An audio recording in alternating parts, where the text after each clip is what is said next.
I call to order this District of Clearwater regular council meeting for Tuesday, February 20th, 24 at 2 p.m. I'd like to begin by acknowledging that we are fortunate to be gathering together on the unceded territory of the Simp people who have been caretakers of this land since time immemorial. Are there any light items that anyone would like to add to the agenda? If not, can I get a... Oh yeah, go ahead. Councillor Sim? I didn't know if you wanted to add the piece about BC Parks. I'm actually thinking we might take that in camera. Okay, great. Yeah, but yes. Yes, Mr. Your Ryan? Worship, just the staff report for the bylaw, just that as a late item isn't a change. Oh, with the bylaws, yes. So on table you have a different version of the bylaw,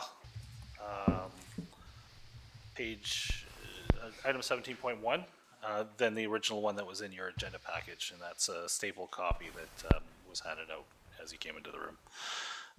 Just a few edits to it. If nothing further, can I get a motion to adopt the agenda? So moved. Moved by Councillor McKenzie, seconded by Councillor Bratton. All those in favor? Moving on, are there any conflict of interest or pecuniary interest that anybody would like to declare before we continue? If not, moving on. Nothing from the TNRD director. Delegations, 7.1. Come on down, Chris. Get you to turn on the mic and we'll do this. Presentation is, PowerPoint is in your package.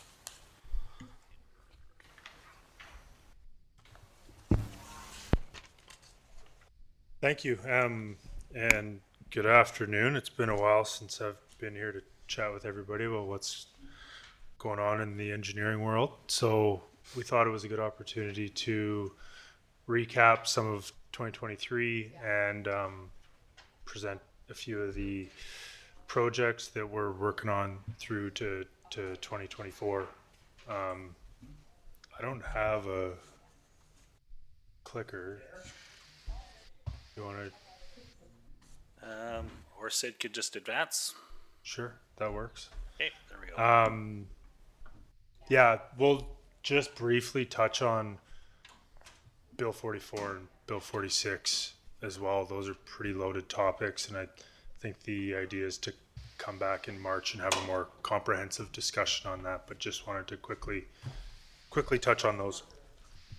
Yeah, so list of 2023 projects, you can see them up there. Hopefully none of these come as a surprise to council, but I'll just touch briefly on each of these projects, and we'll do some, either flag me as I'm going through it, or we can do some questions at the end, if that as well. So hospital lift station.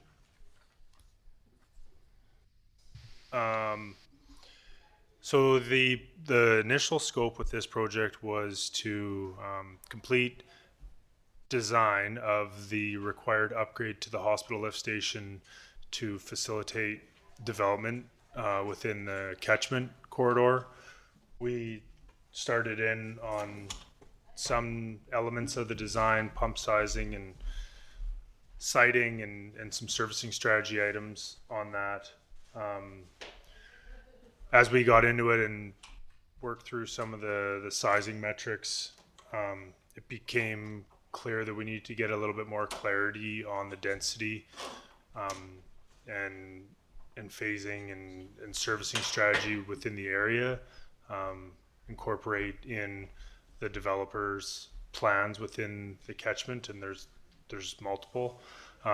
So we've put this one on the back burner for now until we can get a little bit more clarity on what that density looks like and some phasing details on that, and locations and the overall servicing strategy for the Park Drive corridor. So that one's on hold for now. 12-inch supply main. This is the third phase of this water main extension that goes from the wells up to the Archibald Reservoir. Phase 1 was completed from Harby up past the highway up to Eden Road, 2018 maybe. That sound about right. The second phase was completed with the Trans Mountain camp a few years ago that took it from Harby back to the well, and the third phase takes it from Eden Road up to the Archibald Reservoir location. There's a less than the previous phases. The alignment wasn't quite as obvious, so we took some time to evaluate two options here, and one of them follows up the road, and the other one follows more of a direct line through private property. We went through an analysis that included a number of different factors in terms of how to evaluate that. Future development, complexity of construction, land permissions, future access, future maintenance, hydraulic system performance, how it benefits the fire flow, system redundancy, and cost. And we went through that with staff and came up with the left option being the preferred option when all those various factors were considered. So that assessment is done, and when the time comes to move forward with detailed design, we'll have comfort that we're moving forward with design of the right alignment, and it also allows staff to begin the process of discussions with the private landholders, especially if development of those lands comes across the table. They know that future infrastructure asset is intended for that location. Can I just stop you there? And just for clarification, because you've outlined the two options that you went through. So what have you landed on? Because it's a bit small. Sorry, the left. Yeah, no, I understand the left, but what does that mean? So how best to describe this? It immediately west of the hotel on Eden Road, if that makes sense. Does that help? So it seems to the new Best Western, and then it would appears to cut straight up the property line behind, next to the KOA on the west side of KOA, cuts across, I believe it's Harby's property, and then skirts Windhaven on the west side as well. Instead of, to me, it just looks like a much easier place to do construction because a lot of that is not paved ground. And there'd be less. It basically looks like you might have 2 or 3 road cuts max, versus the other way, which you'd be ripping up the whole side of a road that is MOTI domain because it's highways maintained as well. So, that seems to be a much more cost-effective way of doing things. And then with the potential tie-in, if that one large chunk of property there ever gets developed, we would already have a water main going through that. So yeah, and does that make sense in the alignment, Councillor Sim? Does that give some clarity on? I didn't know the names of the properties in there, so hopefully the names help. I know fine print is a bit of a tricky one. And how many properties would that go by? That because you've alluded to the fact that property owners would have to be involved in a conversation. I think it's only 3. Okay. Actually, they're large properties. It doesn't go through like along Windhaven, for example. It's in the larger property that's tucked in there. It doesn't go through. So it would actually be an advantage for future development. It would provide a better connection if in the future that middle parcel there is developed. This likely defines some sort of a road corridor, or will help define lot lines in some way. It'll have to factor into that. There's some topographical challenges in there. We walked it to kind of field proof it a bit. Like, doesn't come without its challenges. But impact to the public for, traffic and restorations. There's already a water main within the roadway. There's, sewer most of the way. This would be a much simpler construction component for sure. Yeah, that really helps. Thank you for the clarification. Yeah. I have a question. Brian? Yeah. If you have landowners that put up quite a fuss, what's the procedure involved, and does it actually cancel the project if there's a big fuss? You have to be rerouted to the original idea anyways? Yeah, so we have a backup plan. You do? Luckily, we can go up the road if we have to. I think there's methods to that, right? I mean, you hear of things like expropriation or something. Like, I would hope it wouldn't come to those types of things. There's a benefit to everyone if this goes in. Not just community-wide, but also to those landowners. Now they're fronted with, now they have sewer coming right through their property and things like that. Fire flow is improved to everyone, which helps development throughout the whole municipality. But yeah, I don't really have a great can get ugly. I've dealt with that on other scenarios, and it's not good. There is mechanisms, but I don't think anybody wants to go down those avenues. For sure, yeah. You. Good? Yes. Okay. Sanitary siphon. Pretty picture. So, this has been a project, it's been discussed historically, and I actually added in the photo of that manhole. I know we've talked about this before. You can see the actual water rings in there, and that was provided just to give some context to council as to that does back all the way up into that manhole. When, I'm not sure. How often, I'm not sure. But it shows that there's the potential for that. So for those who aren't aware, the background is that the existing 6-inch siphon was installed, I think, in 1972 as part of the Weyerhaeuser subdivision. It included a trash screen and a dosing tank kind of behind the houses on Robson, between Robson and Clearwater Valley Road there. And there was maintenance and odor and whatnot issues with that, so it was bypassed. I don't know the exact date, like more than 10 years ago. It was bypassed, so now it just functions as a traditional siphon without that trash screen or dosing pump mechanisms. So the idea behind this would be to convert the siphon to full gravity. So it would get rid of the siphon part, which is where it has the belly. So it would get rid of the belly and its continual grade all the way to the wastewater plant. That hillside that this goes down is super steep. It's difficult to walk down it. So construction is challenging.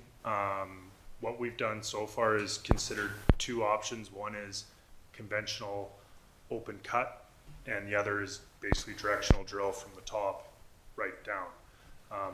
Similar to the 12-inch water supply main, way different elements in that: access, complexity of construction, cost, maintenance. And the preferred option is to do the directional drill from the top right down to somewhat adjacent to the wastewater plant. There's risk to any of these, especially once you get into a project that includes such steep topography. We felt that was the lower of the two options, especially given the grade, lower risk of the two options. So how it sits now is we know our preferred methodology. It's sitting at a preliminary design stage, and we'll now move that forward to a detailed design stage, undertake the necessary field investigations, geotech, those types of things to give clarity, and probably engage some drillers on this type of a thing to get their feedback on how to finalize this design in a way that's conducive to the directional drilling method.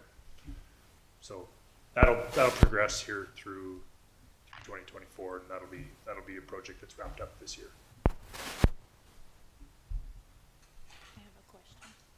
Yep. You may have mentioned it and I might have missed it.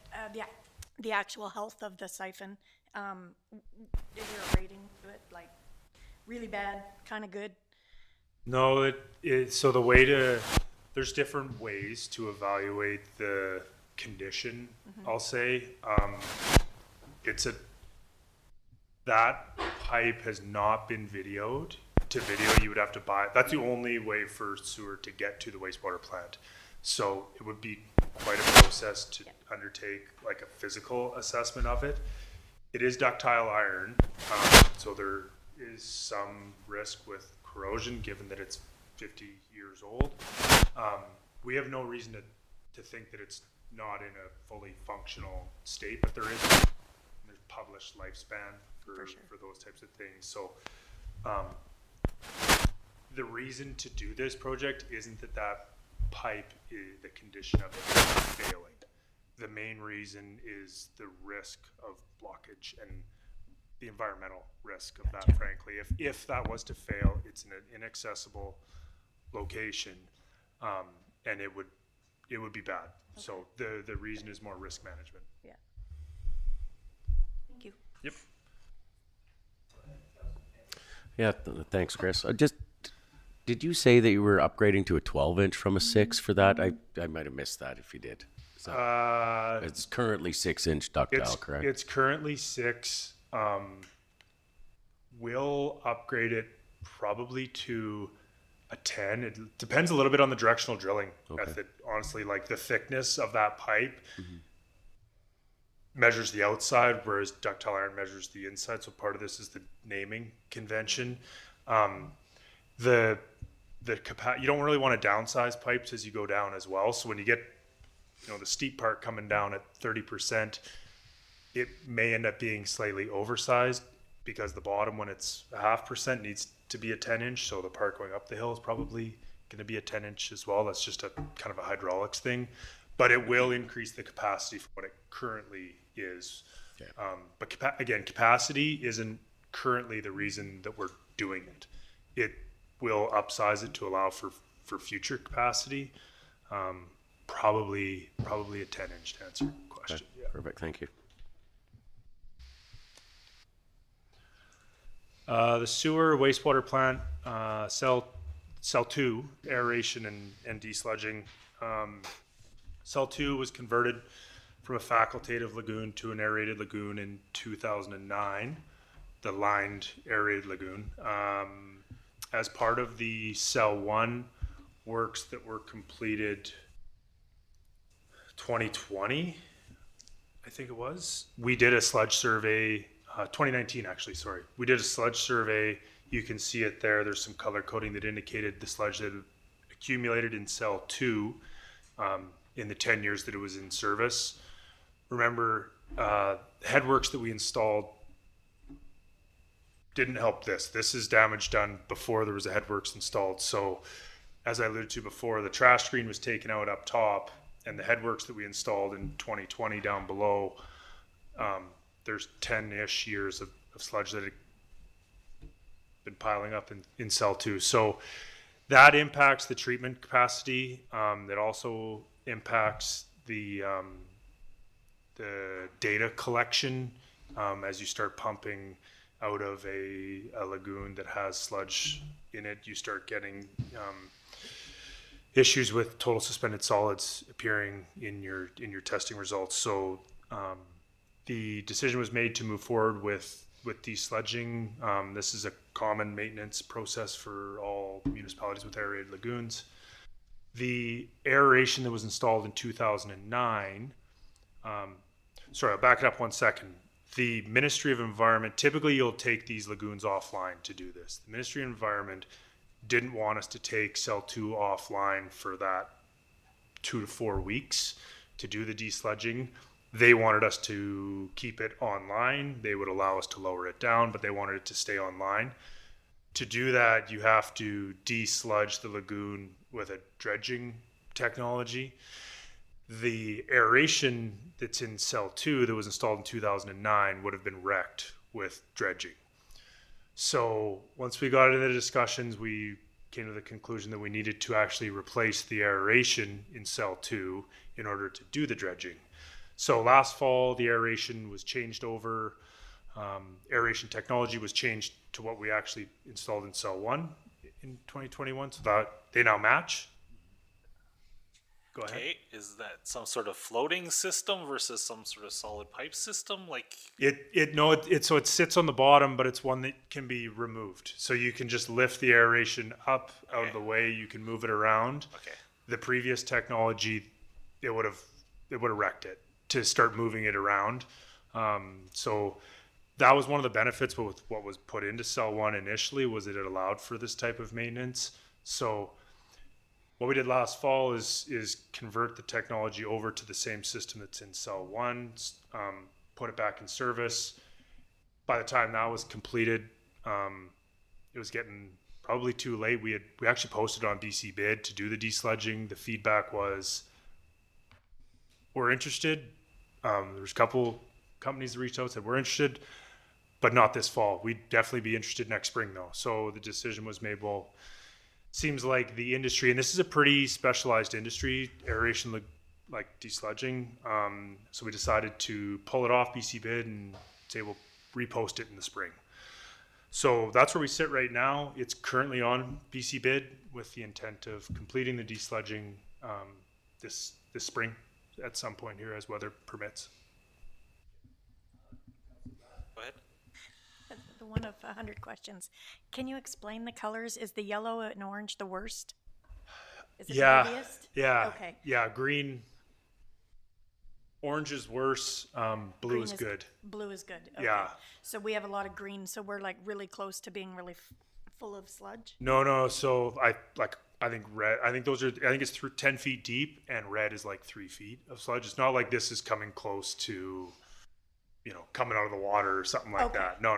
Okay. Yeah. But This isn't uncommon. Okay. This is something that, it's been 15 years now. Okay. It's normal to be doing this, especially with a lagoon that didn't have a headworks for 10 years. What happens if it gets, so if this is going to go out to, it's going out to tender right now? Yep. Yeah. And the work would be done soon? Yep. Okay. If that didn't happen, what would happen to the lagoon? If you don't get any bidders or whatever? Yeah. So what happens if we just cancel the project? Yeah. Type thing. I didn't want you to, but. No. just Yeah. set that So up. it's a fair question. There's decreased treatment performance. Essentially, you're using up volume that could be like wastewater lagoons are all based on volume and how long it takes the liquids to flow through. If say, and I don't quote me on this number, but say there's 20% solids in there right now, you're getting 20% less treatment. Gotcha. Oh, Right now, we don't have issues with our treatment. We're meeting all of our permit requirements, so there's no issues there. But that problem won't go away. It'll just continue to get worse. So at some point, it needs to be done. okay. Good to know. Thank you. Thank you. Floods, yay. So flood mitigation. The CEPF grant-funded project, the idea was to take a lot of the flood work that had been done for the North Thompson, the whole watershed, through BGC. We completed additional bathymetric survey within the district boundaries and updated the modeling to capture some more detailed elements of the districts of the North Thompson and the Clearwater River within the district boundaries. So took the whole watershed and did a more defined look within the district boundaries. What you see here is the results of what the flood mitigation map shows, areas that would be inundated with 200-year flows, with climate change, with the suggested freeboard added. So there's a floodplain mapping report that's produced as step one. This is a figure that goes with the floodplain mapping report. From there, there's a list of mitigation options that are prepared. So the flood mitigation report is completed, the floodplain mapping. And we're now in the process of identifying flood mitigation options. Some of those are structural, some of those are non-structural, things such as bylaws and OCP update, those types of things. So that's where we're at right now, is in the process of finalizing those. I've gone through them internally, they haven't been shared with staff at this point. But the next step is to prepare this list, work through it with staff on the non-structural and structural upgrade options, and then present a final report, share it with council, and then submit the report back to the province. And this is likely part of a multi-step process. This is a common exercise that a lot of communities are going through right now. The province has implemented basically a 3-step process. You'll hear category 1, category 2, category 3. First step is the floodplain mapping and flood mitigation plan. And then from there, it is a supporting document to ask for, apply for grant funding for the forthcoming category 2 and category 3 projects that may be action items that come out of the flood mitigation plan. So this is likely the first step in a multitude of steps. Same grant application that we applied for the Clearwater River Bridge erosion protection, for example. It's the same CEPF grant intake, and a lot of the work that was done on this was used as a supporting document towards that application. So this is a project that we'll wrap up this year, and be in a position throughout the year to provide updates, with the idea that it's finalized and submitted by end of the year. Yeah. Oh, sorry. So the blue represents darker sink areas, deeper sink areas. What is very interesting to me is that's where we currently have lots of. I think you're on the next slide. Oh, sorry. No, it's all good. Never mind. Cancel that. Yeah. I'm like, wow, those are already. Councillor Sim, go But ahead. maybe I could just get a clarification of what CPF stands for. Community Emergency Preparedness Okay, Fund. so that is provincial then. I think that's what the C stands for. Does Yeah, that sound right? yeah. I wasn't sure if it was Canadian. I wasn't sure Yeah. either, but Okay. community, It's part of all these other things that are coming to us yes. Thank with you. costs. Any further questions? Or, sir, Just Councillor one Matheson. quick question about the dike that's existing down there. Is there any thoughts on the safety of that as far as 200-year floods or anything? Yeah. I don't know if now is the time to get into some of the conclusions with that, like the details of what we've come up with the floodplain mapping. I hazard to say that I don't want to dodge the question. I just don't know if this is the right setting to get into the details of it, Yeah. unfortunately. Just a quick question. On the other side of the river, maybe it's just a sort of generalized question. Does the railroad construction in the bed of that provide any sort of dike-like prevention? Is it something that would prevent flooding in the backside? But I'm assuming they also probably have drainage under there. That's Yeah, so the way the modeling works is it just accounts for topography, and the bathymetric surveys the topography in the water as well as above water. okay. It models all the water flow as it comes down and speeds up as it, say the river bend narrows. Whether it's train or a dike or a road or bridge abutments, that all factors into how that functions. So to answer your question, yeah, the railroad that's built up in there does function as like a riverbank or a dike. Okay. Thank you. Yeah. Okay, the next one, integrated stormwater management plan, and this one I find very interesting because we're seeing lakes in neighborhoods that occasionally have lakes. A couple That's of- good. Yeah. That just means the model is accurate. So this is they're kind of, this is also a grant funded project, different grant intake. This is the Canada Community Building SPF Strategic Priorities Fund was that one. I know there's, yeah. So historically, Clearwater has had very little stormwater management, either stormwater infrastructure or stormwater management, an integrated stormwater management plan prepared. I'll say that. The idea here was to take a lot of that same LiDAR data that, say, BGC had developed when they looked at the whole watershed. It's really good data, and we took that data and prepared a model of how the district functions in various rainfall intensities, and determined where the water is going to go, where issues arise. We then sat down with staff and folded in anecdotal evidence of where things happen, and found ways to try and correct, because the models have their shortcomings, and so tried to fold in things that, well, there's a culvert there, the model's not showing a culvert. Okay, like that's important to recognize in terms of how the system will function. And so what we've done is the model, we're confident in the model. We folded in the anecdotal evidence, and now we're in the you can see here, like this identifies areas that are gonna see flooding or risk of flooding in major, like 1 in 100 year plus climate change events.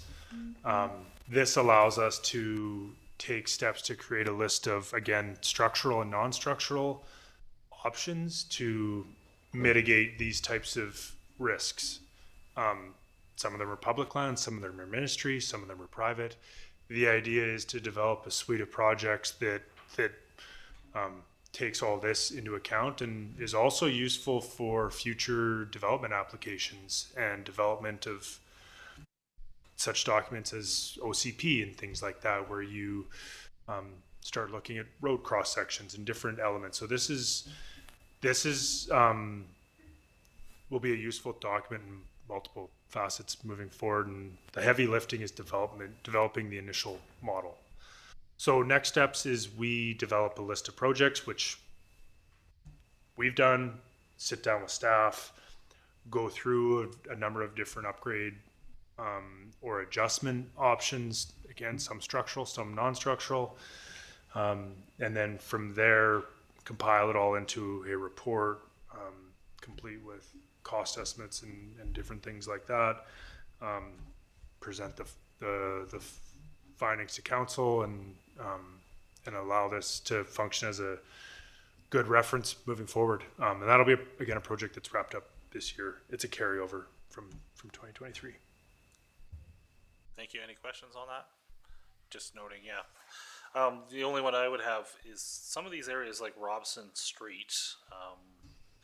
We have the infiltration basin there that we think we put in place on the corner because of the amount of new asphalt that was tarmac, whatever you want to call it. Yeah.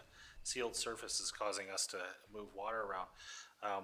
And I know in a couple other places that's the same thing, but also part of the problem seems to be that we're not getting the ditching restored to the level it should be, especially on Robson Street where it's flooded there before. Is that part of the consideration versus ditching versus new culverts, new drain basins, things like that? Yeah. A lot of this comes down to road cross section. The ditches and the culverts should be, one is kind of a minor flow thing, and some of it is more of major flow.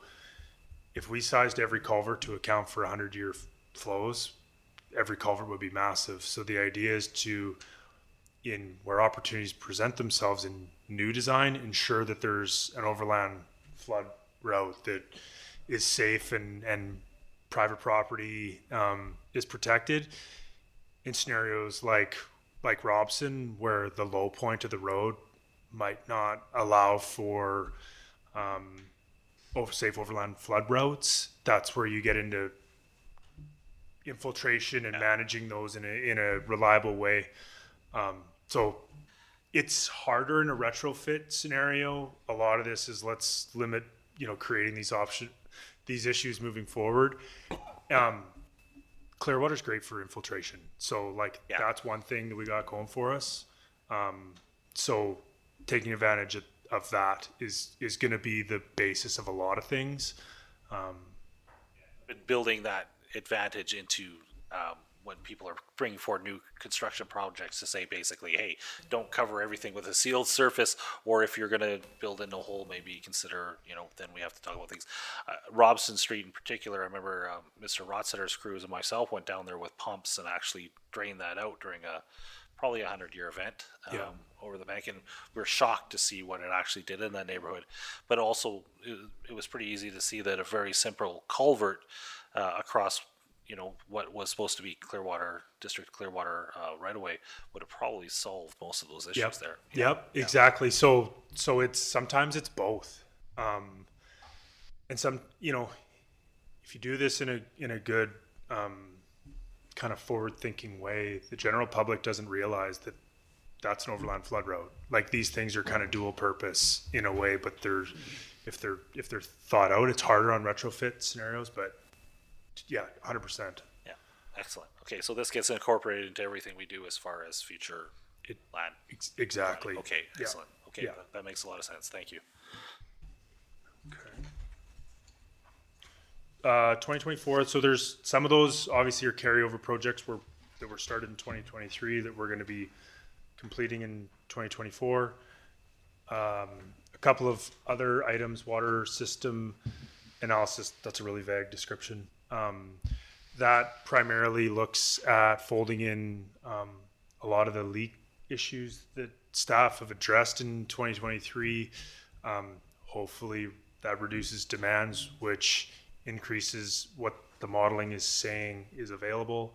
We're also going to look at Camp 2 Road and the servicing strategy for those lands, as well as areas where we're outside of general guidelines, I'll say, high pressures or high velocities. So that's a project we'll be looking at in 2024. GIS utilities web map. I know there's been discussion on the GIS with TNRD over the last number of months. This is separate from that. This is just utilities. So this is not a crossover with the mapping and the other GIS mapping. Wastewater treatment plant O&M manual. There's been a number of updates to the wastewater plant over the last 5 years. We've never really done a comprehensive O&M manual as we've added different elements to it. Even if we had, as you kind of scab different pieces on, it looks like an O&M manual that's been added to multiple times. So it would be a good resource for staff to have one single O&M manual for the wastewater plant, especially as we decommission and repurpose the Trans Mountain Lagoon that was put in place to service the camp up on Camp 2 Road. And then Clearwater River Bridge, erosion protection, that's a CEPF grant application. So that's a structural, that's a category 3 one that I was talking about before. That application's been made. Lastly, Bill 44. Bill 44 and Bill 46, and I'm not sure how much everyone's aware of these. Next month, we'd like to do a more detailed presentation on these. Long story short is that Bill 44 is, these are these recent bills that the province implemented to try and encourage development across the province. So Bill 44 is SMUH, small scale multi-unit housing. You'll probably heard every lot in the province gets a fourplex type thing. Well, it's not quite that simple. So there's elements of that apply to Clearwater, and then the proactive zoning is the province enforcing municipalities to ensure that their zoning bylaws and OCPs are in alignment with housing needs reports that need to be updated. Bill 46 is more related to the financing of primarily infrastructure and assets required by development. So that might be development cost charges. There's a new one, amenity cost charges. So there's been reform to the development cost charge legislation, as well as the amenity cost charge legislation. So we can get into that next month as a separate topic, but there's just some key timelines I wanted to touch on so everyone's aware. In March 8th, there's a funding application for local government development approvals program. So we'll be submitting a funding application for that. This is the province trying to give money to municipalities that need it to help aid in this process. Zoning must be updated by June 30th to accommodate the small scale multi-unit housing. By the end of 2024, all local governments must have their housing needs report updated. The main thing is to ensure that it's on a 20-year timeline. And then by the end of 2025, everyone's OCPs and zoning bylaws need to be updated to reflect the housing needs report.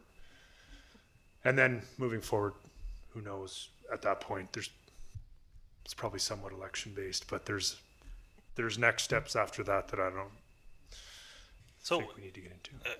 As a smaller community, my understanding, a lot of the SSMUH stuff apply to larger municipalities first. Is this some of this like preemptive, so that we're in line when the government decides to drop it down on us to a higher level, or? Yeah, so there's thresholds on the first piece is secondary suites and additional accessory dwelling units, they're calling it. That part's going to apply to Clearwater. Okay. The next one is a minimum of either 3 or 4 units, depending on lot size. Right. That has a minimum population. I don't think there's an obligation for the district to adhere to that. Yes. At the same time, it's worth checking in on our current R1 zoning, yeah, I for mean, example. this has evolved at such an incredible rate. I mean, this all was just announced last fall. My understanding it was a 10,000 population limit or something along those lines, or 5,000. I think it's 5,000. 5,000. Okay. Yeah. So at our current growth, we'd probably be good for another 15 to 20 years, but they could change the rules. Yeah, but it's mainly going to be that secondary suites, which, for example, like the R1 zoning allows. And then this accessory dwelling unit might be something that gets added in, like when you look at what needs to be done by June 30th. Yes. It might be just related to that accessory dwelling unit piece. Okay. In terms of like the zoning bylaw must allow for that. Yeah. Most of what Clearwater needs to do, it has in place right now. That's what I was going to say, because I was quite sure that we were there. We had basically carriage house or even seniors in a separate trailer on property if the children are caretakers. But Yeah. Yeah, I mean, we don't have a lot of duplexes in No. Clearwater. Most of them are right there. And so what we'd like to Yeah. come forward with is like, this is how this applies to Clearwater, and these are the updates needed. For example, like 6 units, if you're within 400 meters of a prescribed bus stop, like that's the transit one. The prescribed bus stop, there's frequency requirements, for example, like Clearwater doesn't qualify for that. It doesn't meet that bus route. Clearwater's bus routes don't meet some of the definitions as you get into what those We're not busy enough. The bus doesn't run frequently enough. It's not like there's this guy. We're not going to build 400 apartment units because we have our bus stop is considered a SkyTrain station. Correct. So, Yeah, okay, that's thank treated. you. Well, and that's what the bill 45, I guess. That's the one that's related to transit hub development. Oh, okay, So that okay. that bill's not even on here. Okay. Because there is okay. no. Good. Um, Yeah. I mean, obviously we want to encourage people that want to have secondary suites, additional carriage houses. We've had lots of we've had that on the books for quite a while in most of our zoning things. Yeah. But like that in tiny houses, which is a whole other ball of wax. But there really hasn't been any uptake on it. I think we even advertised it in the newsletter that this was an allowable thing. I think we had a page or two on it. It just never seems to grab, even though there is a housing shortage in town. And a lot of this is going to come back to the housing needs report, which it's actually not a bad way to look at it. Is a housing needs report is done, which identifies what is needed to support the community. Then the province forces the OCP and the zoning bylaws to be updated to reflect the housing needs report, which must be mapped over a 20-year timeline. So the province is getting very prescriptive on what it's forcing every municipality to do right now. Oh, fun! We love Yeah. government downloads. I They're know. great. And unfortunately, like, I don't think a community the size of Clearwater was the lens that a lot of these regulations, like, I don't think a lot of people in Victoria were looking at this through the lens of how is this going to impact a municipality like Clearwater? Yeah, no, Right? yeah. There's a lot of like Burnaby flavor, you know what I mean? Yeah, Like, the top 40 out of 160 plus yeah. municipalities. So, but Yeah. there is certain pieces that'll apply to Clearwater, and that's what we'll focus on. Okay, excellent. That'd be good to know. Councillor Sim. On that one, has there been an update on where smaller communities like Clearwater fit for the short-term vacation rentals and some of that legislation? I believe we're opt-in if we want to. Honestly, I don't know. I thought it was size related, but I thought It it was i- it still is. It is. evolving. It is size related, but it's communities under the size limit can opt in if they wanted to. My understanding is that Lake Country is considering opting in because the amount of pressure for Vernon and the areas around that. But yeah, I mean that's a good question. Yeah, sorry, I don't have a good answer on that. That's Well, it's going to be an important one of where we fit. and I wonder if the housing needs report will touch on some of that type of thing, because the idea behind that concept is that it uses up housing as vacation rentals that could be repurposed as actual, housing, and that's the dilemma that leads to that, the restriction on rentals. So I don't know. I think the housing needs report will touch on that. Okay, would hope. thanks. Thank you. Okay. Anything else on any further questions on this? I see people frantically writing. The questions for Chris. I think I've got one more just in relation to some of these new bills that are coming down, and we're not alone in some of the pressures that will be applied for infrastructure. And has there been any discussion with the government about how you foster expansion while recognizing limitations with infrastructure? Yeah, I know I can't speak for what communication's been had. I've sat through a number of, been had specific to Clearwater. I've sat through a number of presentations and meetings on, you saw they've earmarked $1 billion to deal with whatever comes out of the infrastructure needs to support the development. There's also on the federal level, this housing accelerator fund. So there's a funding coming from the national level as well as the provincial level to try and pay for, the infrastructure needed to support the different developments pressures that are being felt in Clearwater and I think a lot of the smaller communities right now. I don't know if the housing accelerator fund is something. Apparently, it's something that we could access on some of the issues that we have, like the siphon. Well, not so much the siphon, but the needed upgrade to the lift stations and that sort of thing does qualify under that. And then It's similar things that I think would be like DCC. Yeah, eligible DCCs. type projects. Yeah, Right. so- But I don't know. That grant intake came and went quickly, and Yeah. it was very complicated. and it was I think 5 times oversubscribed. I think 20% or 40% only achieved success in that. So- Yeah. I'm not sure the success rate of it.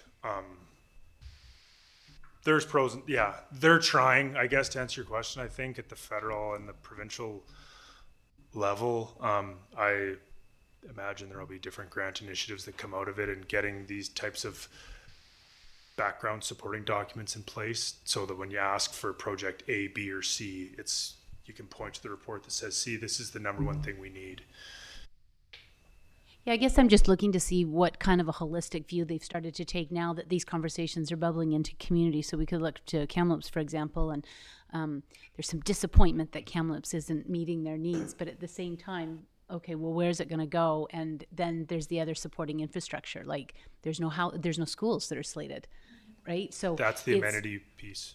yeah, so I'm just wondering if now that they've launched this and kind of thrown the fireball out into the world, are they now recognizing, oh, look what else is needed, and getting a little wider? And do you get the sense that they're maybe slowing the bus down a bit on these conversations? They're still full steam ahead. I've had, numerous conversations on this over the last 6 months. So the issue, for example, with the Housing Accelerator Fund is a lot of the funding is linked to occupancy permits, which means somebody actually has to build the development, and then somebody has to complete the project, and then the municipality receives a good portion of the money. A lot of it's linked to the economy and interest rates, where the municipality can support some component of the project through whether it be provincial or federal funding, but it still requires a developer to feel confident enough in the market to invest a lot of money in building the project, thinking that it's, there's going to be reasonable uptake of that. That's, I think, where a lot of communities, where they're realizing the shortcomings of the system that was put into place is it still comes down to a developer wanting to invest money into any project in any community with interest rates how they are right now, unfortunately. Yeah. Thank you. Yep. Anything further? Okay. Thank you for your presentation, and it's probably going to spur some more questions, but we'll get back to you with those. Okay. Thanks, Chris. Moving on to item 8.1. Minutes of the regular council meeting held February 6, 2024. Anyone seeing any errors or omissions? If not, can I get a mover and a seconder on that? Moved by Councillor Bratton, Second up. seconded by Councillor McKenzie. All those in favor? Okay, thank you. Nothing under 9, 10, 11, or 12. Mayor's report. I did send this out to everybody this morning. Quickly to go through it, Monday the 12th was in for check signing and a little bit of office work. 13th had office hours. Attended the seniors lunch. Excellent presentation by Ms. Klassen, Mr. Prime, Mr. Carmichael there answering questions, and a lot of interest. And I'm quite sure Councillor Frizzle will pipe up more. Thank you for the councillors that did attend that. I think we actually made quorum, but unfortunately we didn't sit together, so it's all safe. Wednesday the 14th was more office time, agenda setting in the afternoon. The 15th was I was supposed to meet with regional management with Marsh CMP to discuss highway patrol issues here. Particularly on my list was an understanding of why positions here, what the challenges were with backfilling the vacant. I believe we're now at 3 vacant positions out of 4 for highway patrol officers in Clearwater. That meeting has now been postponed until early April, and the head of BC Highway Patrol, as well as head of regular duty service, general duty service, for the RCMP will be coming up from the Lower Mainland to join that meeting. So I've invited Mayor Stamer and Chief George Lampro, and a representative from Peter Millibar's office will also be in attendance for that meeting. But yeah, I'm sure there's going to be more questions from that. I'm getting lots of public conversations with concerned citizens on that, so acquiring a lot of knowledge on that front. After the 15th was a TNRD regular meeting. If you want to see how Section 57s and ALR referrals go down, just watch the first half an hour of that meeting, or first 45 minutes. Every meeting there'll be 2, 3, or 4 of those. It's not something that always comes up here, but we do quite a lot of them at TNRD. There was a couple of really interesting presentations. When the video of those presentations, emergency management, and then the next day on how the ALR and the Agricultural Land Commission actually function. I'll forward those video links to council and maybe we can get them out there further. Maybe I'll post them on the info board as well, because it's a really fascinating look into something that's sort of a mystery to most people, is how agricultural land reserve and the body that administers it actually function, and the things that they look for, especially when it comes to things like garages and barns and shops on agricultural land and secondary homes. What sort of triggers them to look deeper into things that they may say is abuse of the ALR. And then cut a ribbon on the new tiny library at Aberdeen Mall. It's in the food court there. That was a lot of fun. School kids, First Nations blessing and things like that were going on there. And then I was supposed to meet that afternoon, ironically, with the Deputy Minister of Environment responsible for BC Parks to discuss a bunch of stuff related to my previous knowledge, but also to ask about the River Road. And I wasn't even aware that we needed to have a discussion about the potential closure for Helmicon Falls access for May and June. So when I reschedule that, I'm going to bring that forward. But also, we probably need to do a council letter on that. But we'll have a discussion about that why later. But yeah, that's rather unfortunate that they're doing that without public consultation. And then I think that's it. Oh, so yeah, and then multiple other conversations with people who want to talk about highway safety and highway road enforcement. Moving on to councillors. Councillor Bratton. Why does this feel so short? I don't have a lot to report, but I would like to comment on the May Day Parade. The group, Valley Pride, and a bunch of us have come together and, of course, going to have it May 18th, which is May long weekend. The theme will be why you love where you live.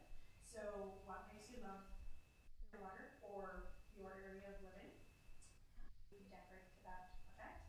And what else I want to say? There will be a little fee involved. We would really like the parade to be self-sufficient, and would like to have some prizes. So there'll be categories, and we're still in the preliminary works of all of that. So the fee will be $25 for a business and $50 for non-business type.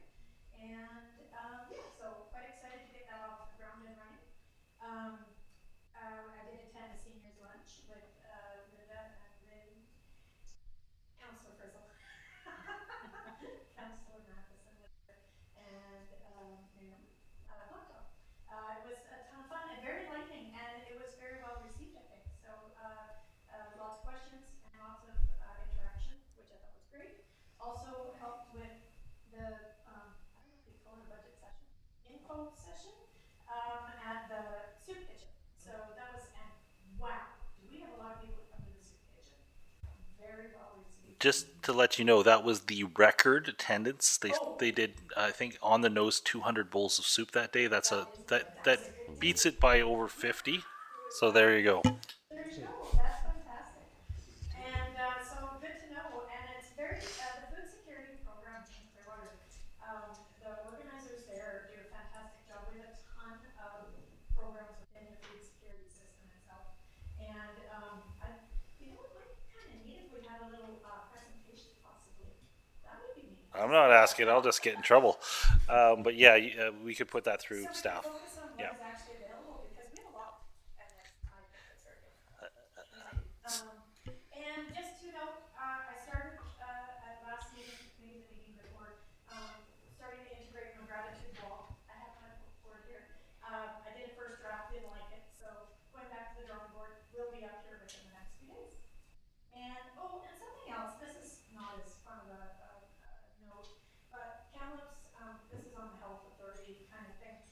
They are not accepting pregnant women. They're restructuring that program, and they're having to because they bring in so many out of town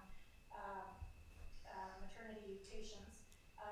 The in-town patients have to go to Seminar and other areas.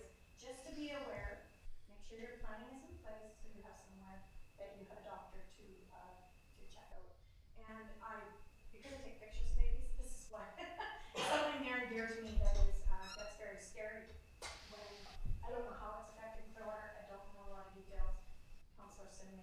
way more information than me.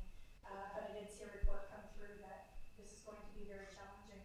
And it even comes down to, I understand there's a shortage of doctors in Kamloops just for non-maternity patients. So it gets scary when you're in that one and you didn't know. So hopefully people are aware and they look into their situation.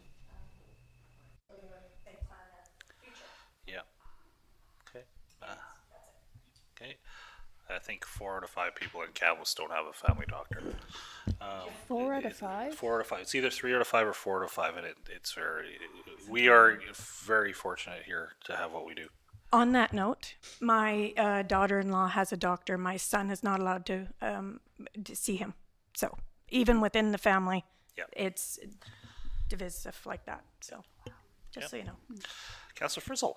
Thank you. I just wanted to thank staff, the Director of Finance, Linda, Corporate Services, and the Public Works for attending the Seniors Learning Lunch. It was very well attended. I think we had over 60 people there, and they got a lot of information, as you've heard from others.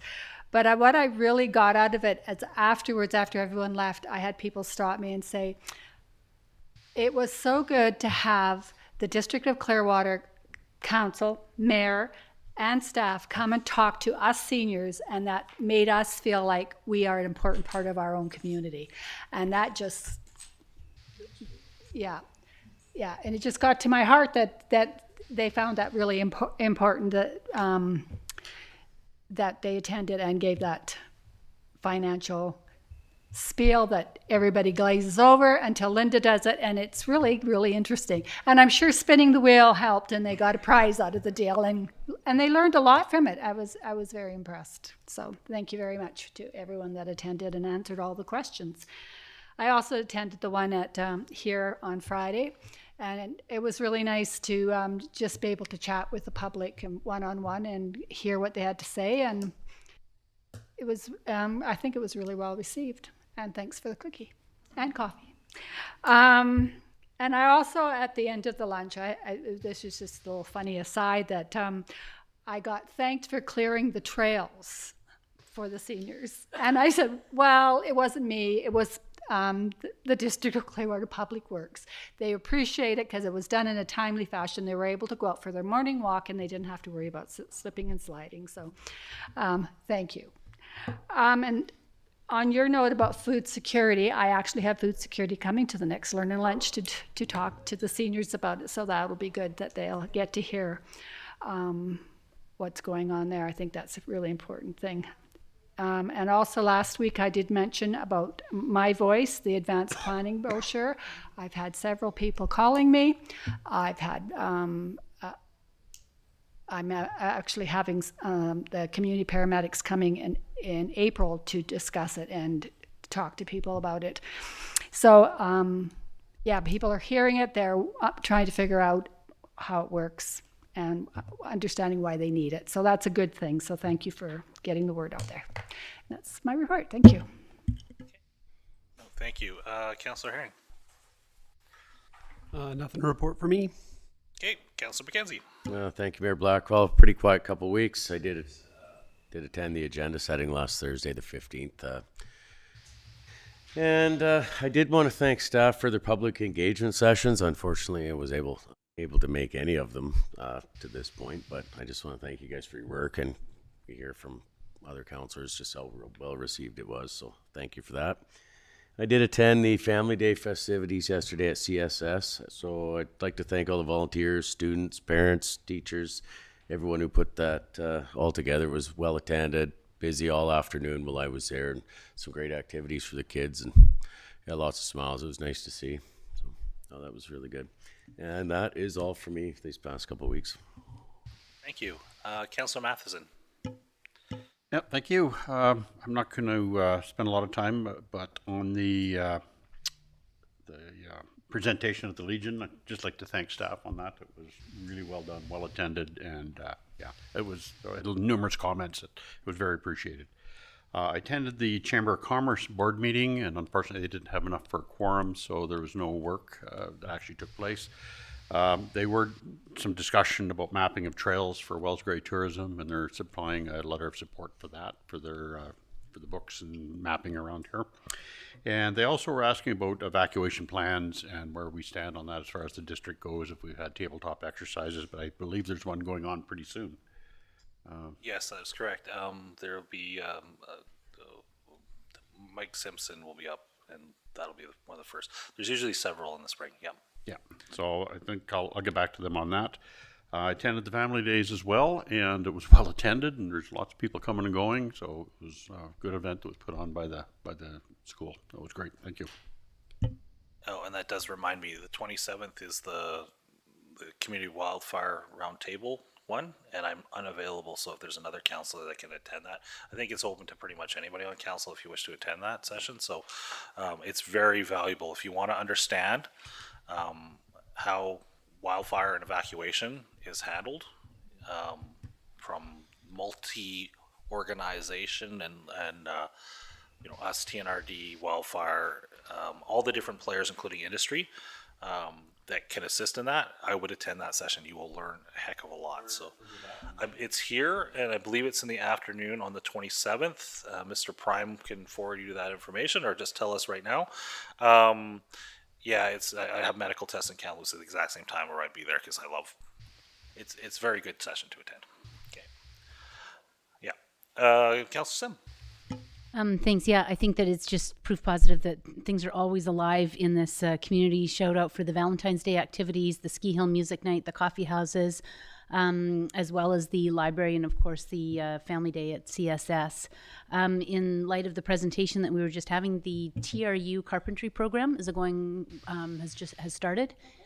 So if you're noticing some activity at the Clearview Estates there, that's that program. And I think that, you know, there needs to be some acknowledgement for the work that the locals did to get that program going, as well as TRU recognizing that they need to revamp some of their outreach to the rural community. So this is one that they're doing there.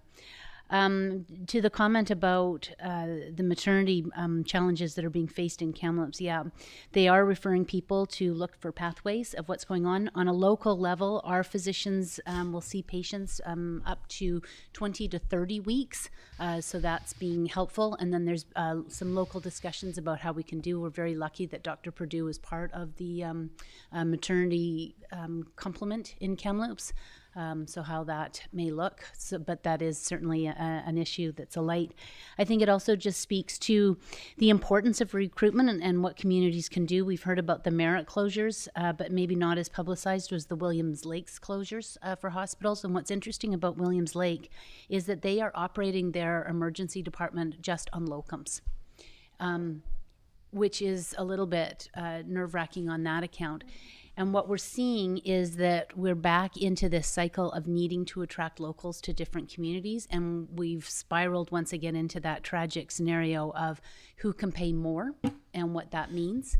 And I would urge council that in the next little while we put our attention to some of the things that we can do to support some incentives for locums. We're so fortunate that we've got the gym. So whether that mean a punch card there, whether that mean access to some of the district programmings, putting our lens on how we can even do a welcome package, because there is so much to do here, and how we can foster that, because that is an area of grave concern that I think we have to keep our eyes and ears open to. And to that meeting with the physicians is that there's really going to be a strong focus on, you know, bolstering health in advance. And I will just do a shout out for anybody who's maybe not aware. Dr. Ayu Sanmi September is open for patients and that. So sometimes we've been running on a narrative of lack, but we are running at a strong complement, and we have a new physician also arriving in August. So that's going to be helpful. That will also mitigate some of our needs for locums, but it's still a concern. Some of the other things is it was really great to see the community interest in the budget and lots of different feedback. And I want to thank Ms. Klassen for a fantastic community survey. I can hardly wait to see that broadcast wider. I'm a big sucker for a good survey, and hoping that maybe that there will be some discussions based on that interest about an evening financial presentation, and even one to the students, and just foster. Right, and just fostering that interest in you know, civic engagement and what that looks like. You had something you wanted to say. Can I add to that? Since this falls around Family Day, Could we go to the school and do a presentation at Family Day For next year. for next year? Not this year, not this year. Yeah. But It's something okay. to put It's in our gone. You're hat. safe. Sorry, otherwise I would have forgot. So those were some of the things to look forward to. The questions that I have moving forward for council is I was interested in, you know, the housing needs assessment. Last time we joined with the TND, and I'm not sure if we all felt that was an accurate depiction of our community. So what we're going to look ahead on that one. And I'm also hoping that as we cast our eyes forward, we'll be able to get some updates on the cemetery bylaw update and also the mural policy. I'm keen to hear from staff and some of the work that they've been doing on what some options are. Valley Pride has got some projects, and I think Councillor Matheson, you had been involved in that. And, you know, how do we move forward some dynamic projects in lapse of a policy? So if we can just keep our eyes on that for future agendas, I think that would be appreciated. And lastly is also in keeping with finance is there a need in our community to do anything about seniors' financial literacy? And why I raise that question is because while we look at to food security, are we meeting all of the needs about what services are available to seniors in terms of whether that be deferring your taxes, what to do when your income isn't necessarily meeting your needs, and how to be proactive as opposed to spiraling down. And I don't know, Councillor Frizzle, if you've had much conversation about that, but is there that need to do under some of our recreation planning? We've got a very large number of seniors, and I don't know if we talk about seniors' financial literacy or not. Okay, thanks. On that note, on the medical note, I had our conversation with the mayor of Williams Lake on how things had gone here, because he was really interested. His staff had actually encouraged him to reach out to Clearwater to discuss strategies. So the fellow that came to Clearwater and was sort of instrumental from IHA's side has now retired and is now consulting. And so he has now been hooked up with Williams Lake and with Merit to try to help them through their issues. The issue being there that if he helps them, it may cause problems for us. Yeah. So, but yeah, they're really suffering, and I've forwarded his number on to Mike Getzmer of Merit as well. But yeah, we need to definitely. It's going to get worse before it gets better again. And I would say that it's a full community press. So whether that be, you know, a tourism initiative, whether that be Chamber of Commerce, whether that be Valley Pride, whether that be anything, I think that this is an opportunity for community to come together and just, you know, celebrate sort of different all corners, so that when people come, they feel that this is truly a community welcome. And I think that will position us really, really well, because we can't win if it's just going to be about the dollars. And that was actually my point of commenting back, which I forgot. This guy, who's a really great human being, his first comment to me when I said, "Can I pass your numbers on to these mayors?" was a negative council and a negative community. He says, "I might as well not come." That is the death of trying to recruit anybody to your town. So a community that is positive, outgoing, and a council that supports the medical system and their doctors and nurses and everybody else involved and stands up for them is essential to the success and recruitment, or you're just throwing money at nothing. Okay. Sorry, moving on. You do have December transit stats in your package.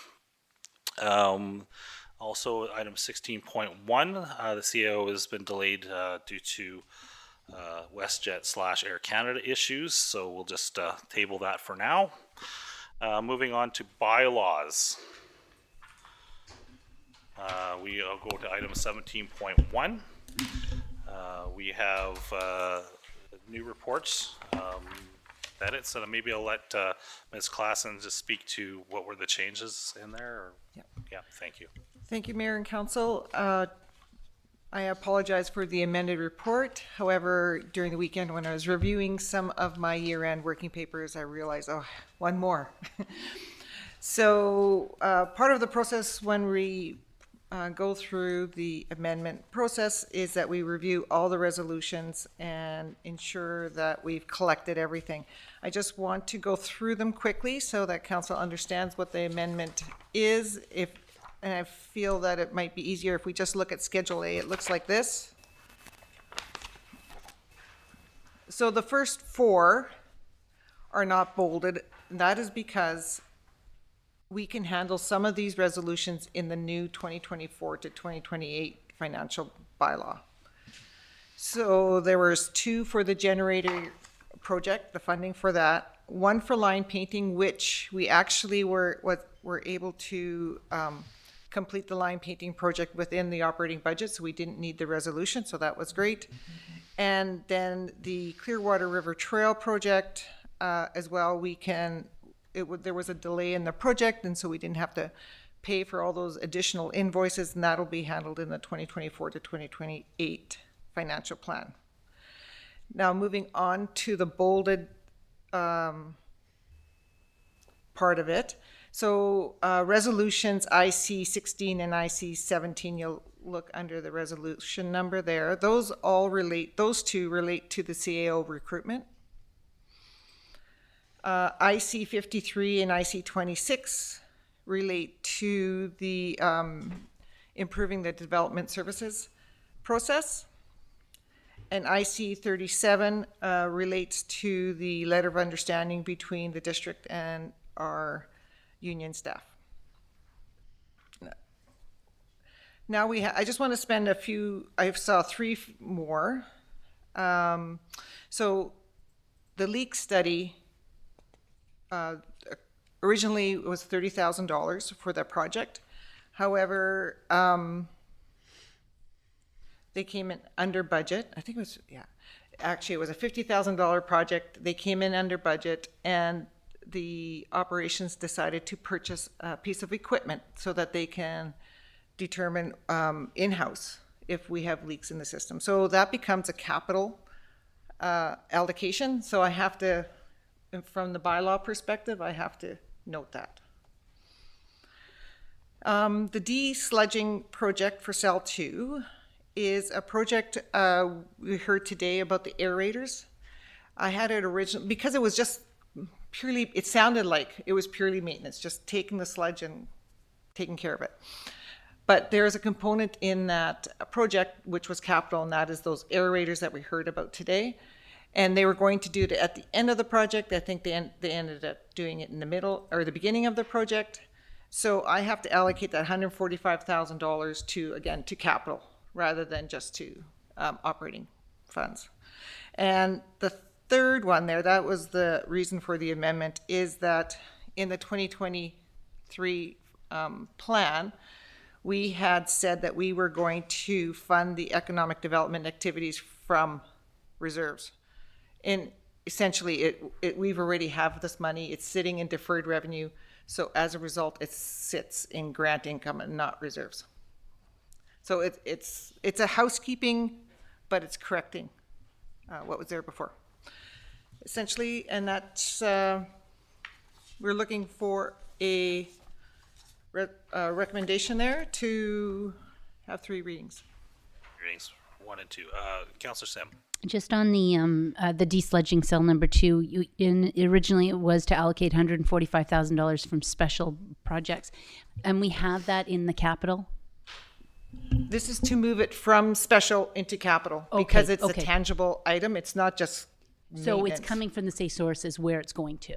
Yes. That's the amendment. Yep. Okay, thank you. Questions? If not, Just go ahead, Councillor. just Brett. for the gallery, that's also a grant, right? Funded, like This sludging? yeah, No, that surplus funded. surplus. Yeah. Okay, I thought it was grant. No. Further questions? If not, can I get a mover and seconder on recommendation 1?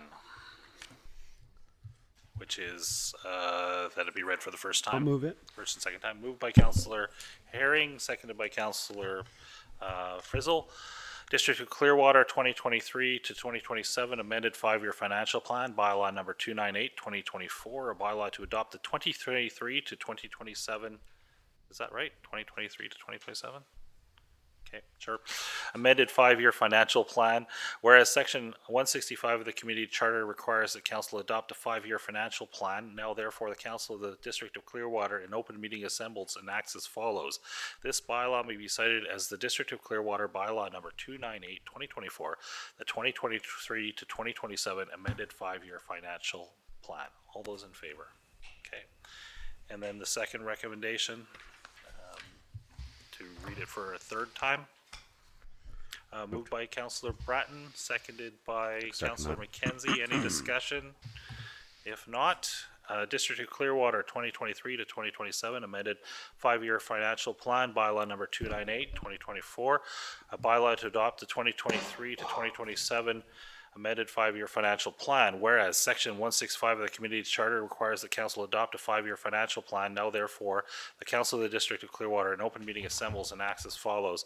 This bylaw may be cited as District of Clearwater Bylaw number 298/2024, the 2023 to 2027 amended 5-year financial plan. All those in favor? And that passes. Okay.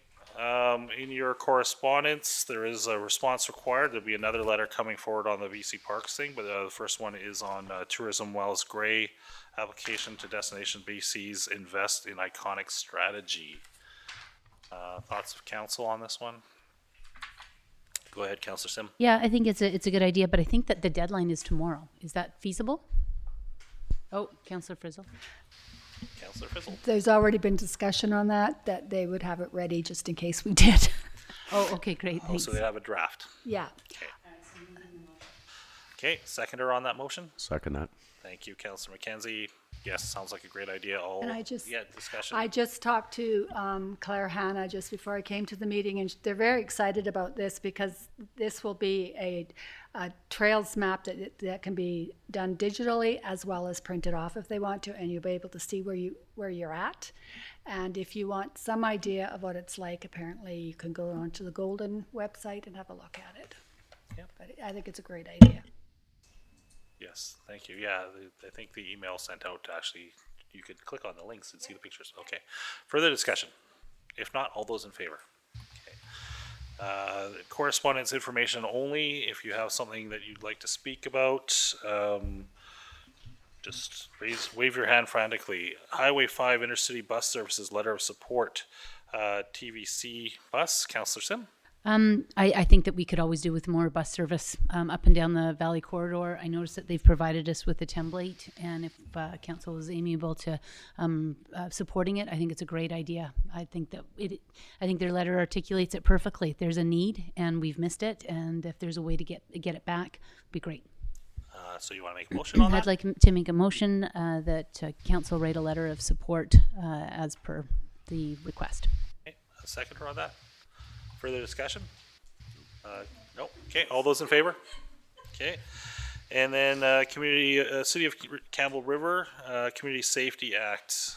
There's also a letter in there on that one, but Mr. Farnworth, there's a lot of work going on this stuff right now.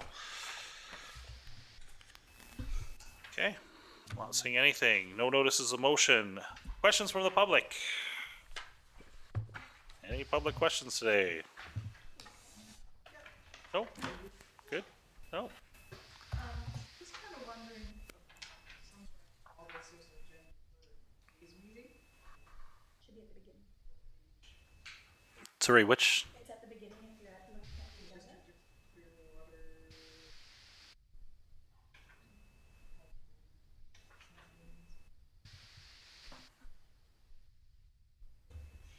So when the in-camera that you're going to next, and it's kind of sketchy, but we just want to, because it is part of the agenda, this put down here. Usually it's about you're hiring somebody or whatever, and you just need to have Yep. their privacy. Yep. I understand that. Yep. It's a little disconcerting to me, so I don't really understand what you're reading to. Explain to me.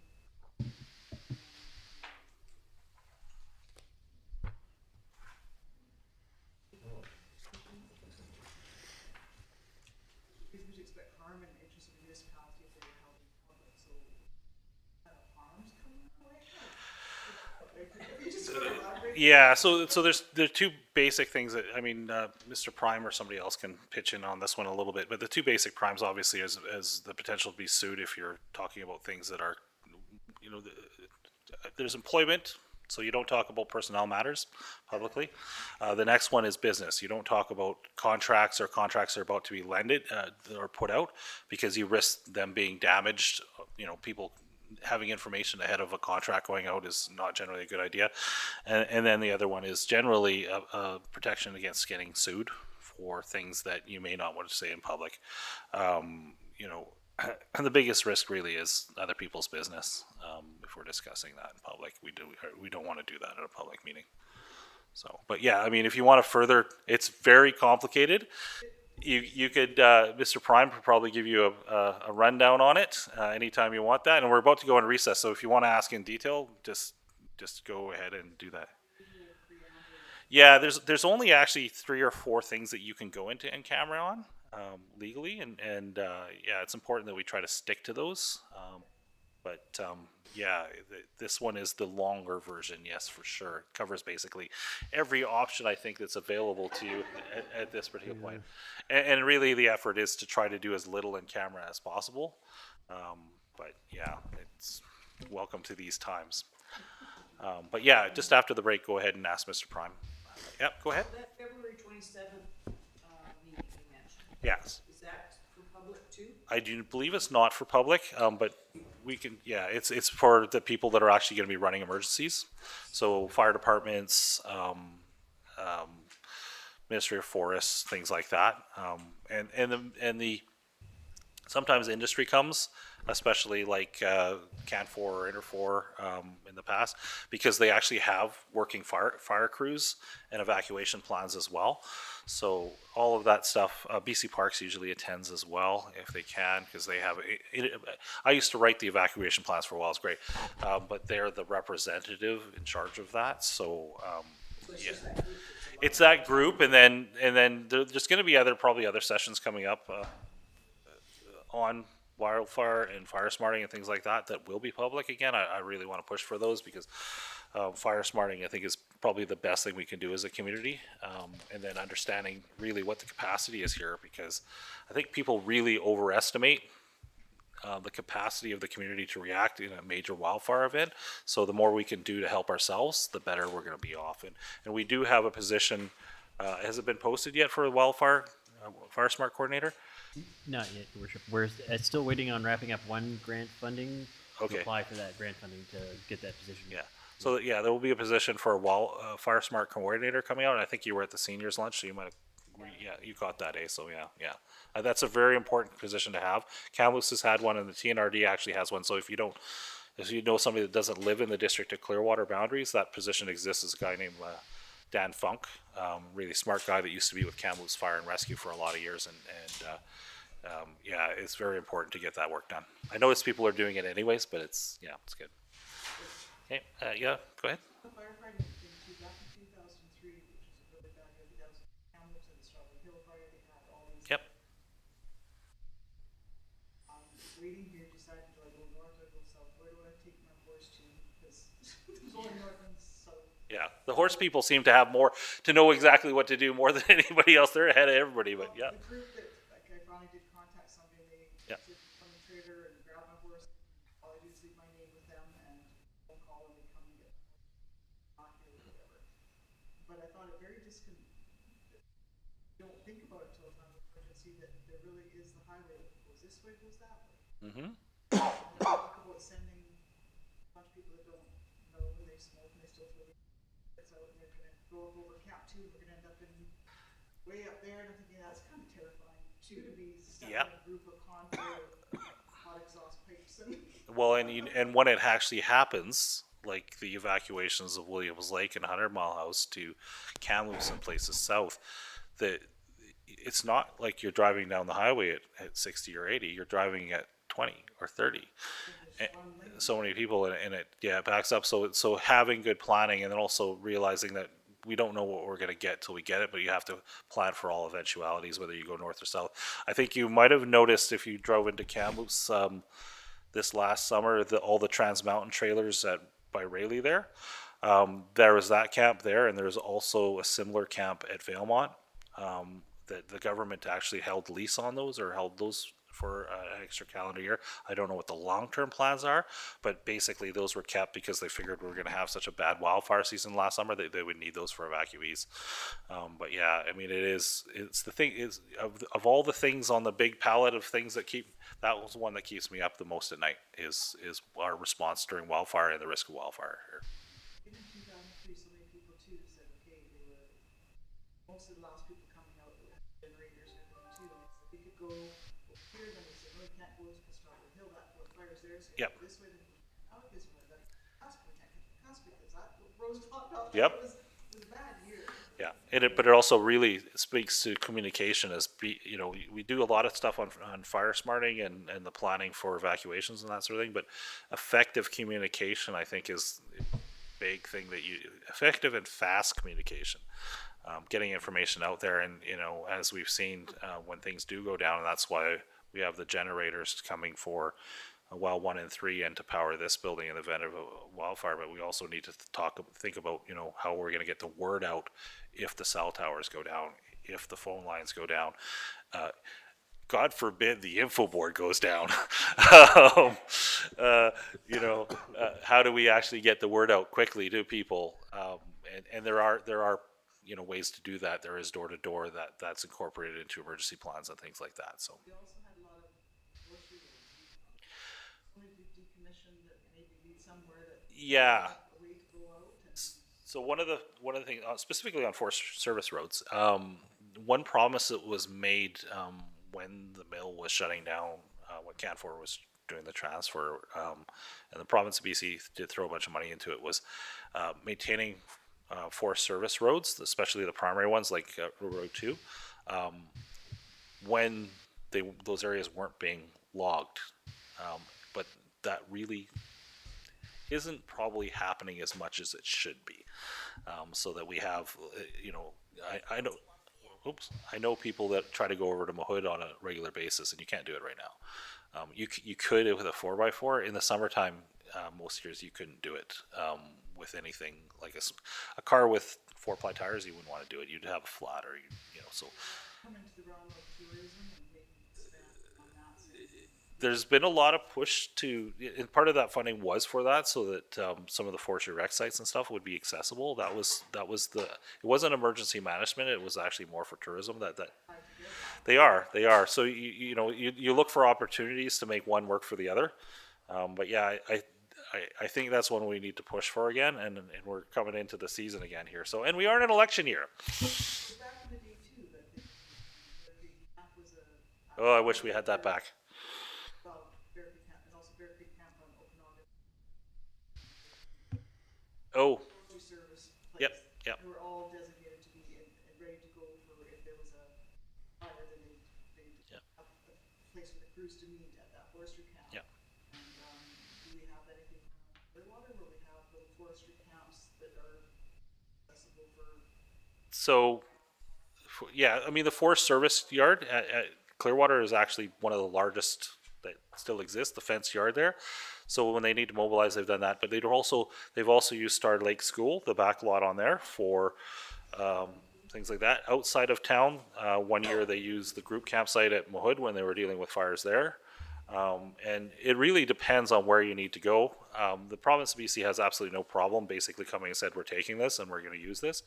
I could easily see it in a future event that, if we were at the point where evacuation was almost necessary, places like the Sportsplex, because it has indoor shelter, showers and things like that, I could quite see the province asking us to use that either for evacuees or for fire. Get that tourism to these little forestry rec sites. Yeah. Unfortunately, Rec Sites and Trails BC is now under the Ministry of Environment, under sort of a parallel to BC Parks, and it is one of the least funded ministries in BC government.